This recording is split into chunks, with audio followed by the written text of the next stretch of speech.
Do you ever feel like when you're about to go on a trip, you get really stressed out over packing? I find there is nothing worse than overpacking. Anytime I do it, I arrive at my destination and it just annoys me for the whole trip. So today I'm going to show you how I pack for 1 week in one backpack. This is what we're working with today. It's just a simple, small, personal backpack. I am going on a trip to visit my mom in Florida. I'm flying on JetBlue and they have this fare where you can't even bring a carry-on. You can only bring a personal item, which is essentially a backpack or a purse. But don't worry, I have 5 tips, and some of these you may have heard before, but I can guarantee you there's a couple of new ones. They're a little bit strange, but they're gonna work for you. So I'm gonna share my 5 tips and then I'm gonna show you everything I'm bringing for 1 week. Okay, my number 1 tip is about shoes. And I have a rule, I bring 2 pairs of shoes no matter where I'm going.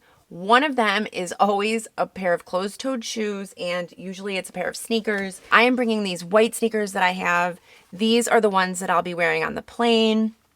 Sneakers are perfect because if you get somewhere and you don't know what you're going to be doing, you'll be prepared for anything. These work for shopping, these work for going out, these work for going hiking. Essentially, you cannot fail with sneakers. And then the second pair of shoes I recommend you bring is something that's more tailored to the activities you're going to be doing.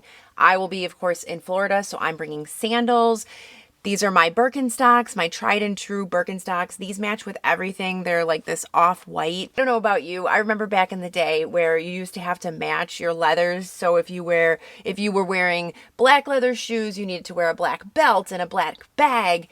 That's all out the window now. Now people are even wearing all black outfits with brown shoes. So all of those rules are no more, thankfully. So just get yourself some general shoes. These are really comfortable. They're really old. I may need to replace them at some point because they're getting pretty worn, but great pair of shoes.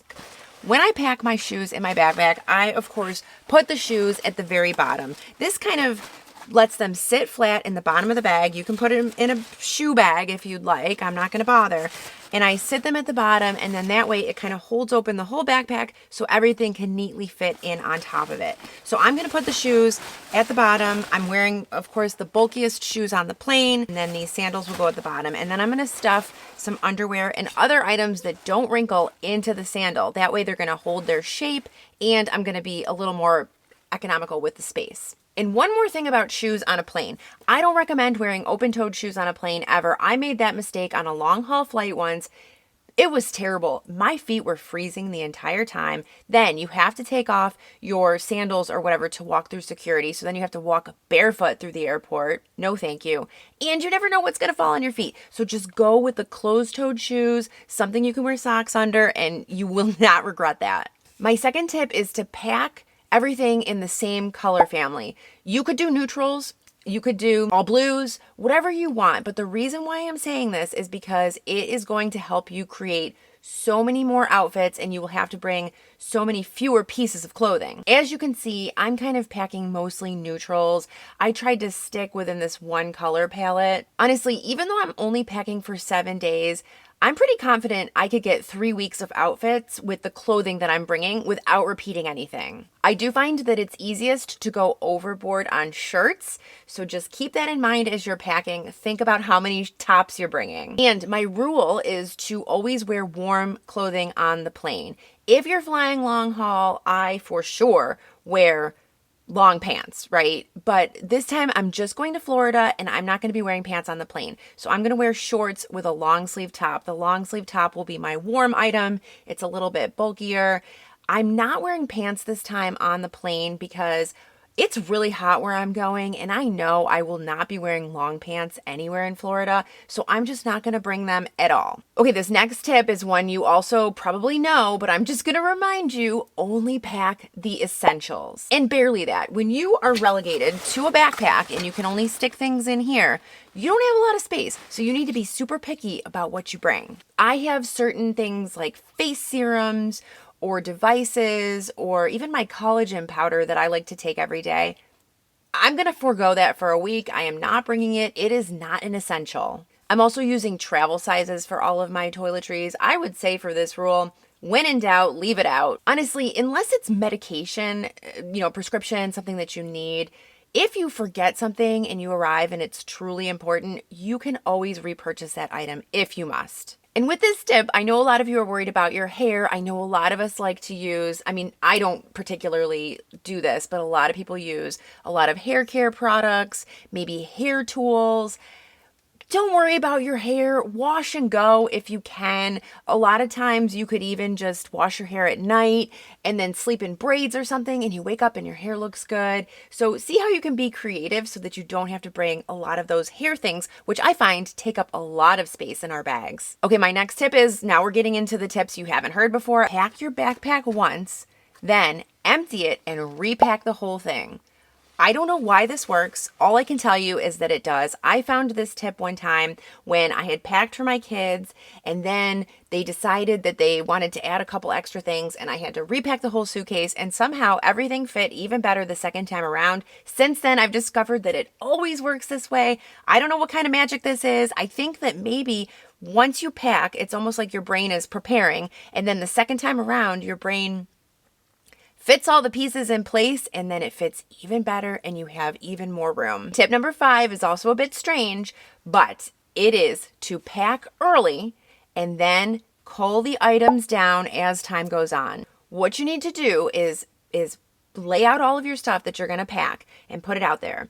Then leave it where you can see it, and as the days go on, you're going to naturally start removing items and taking things out. I've already taken out one shirt that I was going to bring as a backup. It's gone. For some reason, when you see everything piled together, you start to think about it. And I think that what the thing is with this tip, I think being able to pack light and fit everything into a backpack all boils down to planning. And this tip forces you to plan, but in a very visual way. So when you see all of these items over the course of a couple of days, you naturally organize in your mind and you take things away and get it down to a more manageable pile. Just make sure not to add anything throughout the days. I'm just going to show you everything that I'm bringing, and remember, it's summertime, so things are a lot less bulkier, which helps, and I can do laundry at my destination, so that also could help if I needed to do that. I'm just going to put up on the screen the outfits and things that I'm bringing.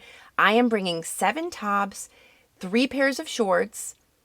I'm also going to try and bring a belt, and then I have 7 outfit combinations that I'll be making. But honestly, like I said, I could totally get 20 plus outfit combinations out of this if I needed to. I'm also going to be rolling my clothing when I pack it. That is my preferred method. I will say with this rolling tip, and this is just very something I've discovered, if you're rolling clothing, it works best for women's clothes. It doesn't work as well for men's clothes. I find that I can roll my clothes and they fit into this neat little package. When I try to roll my husband's clothes, they just look giant and completely bigger in some cases than if I were to just fold them. I think that men's clothing is thicker and it's bulkier material in a lot of cases. So for this little tidbit here, if you have women's clothes, I would suggest you can roll those. For men's clothes, I think just fold it and put it in the bag. Okay, so in addition to the clothing, I'm also bringing my bathing suit. I am going to bring a pair of gym shorts. I have a pair of black gym shorts just in case we do anything sporty. So I guess I've now edited from 3 shorts up to 4, but they're really tiny. I also am going to be bringing a pajama set, of course. And then for undergarments, I've got 2 bras, 7 pairs of underwear. And then I'll be bringing my laptop. I will be bringing my laptop charger, my phone and my phone charger, and my headphones and wallet. I'm going to put as much as I can in this purse, and keep in mind, because I'm on this special fare, I'm going to have to put my purse, that's also going to have to fit in my backpack when we board. I'm also going to be bringing my toiletries and makeup. All of that is fitting into this one tiny little black bag because, again, just the essentials. Electronic toothbrush. I have a face cream in my toiletries that I can use for morning and night, and then I'm also bringing a sunblock. I'm also bringing my pill organizer that just has some supplements I want to take. I'm bringing my different gel, which I use at night, and my retainers, which I wear at night. and my hairbrush that has some hair ties on it. And then I always bring a water bottle with me, so I will stick that in the side pocket of my bag. I bring an empty bottle to the plane. Once I get through security, I go to the water fountain and then I fill it, and I've got water for the journey. Oh, and I'll bring a book as well because I love to read on planes. That is the number one thing I do. Okay, guys, those are my tips for minimal, light packing when you want to travel light. I think it's really easy to overpack. It is not as easy. It is very difficult actually to be very efficient and get it all into one backpack or one carry-on. So I hope these tips helped. If you guys want to keep on watching, I'm going to link a video here, so click on it and I'll see you over there. Bye-bye.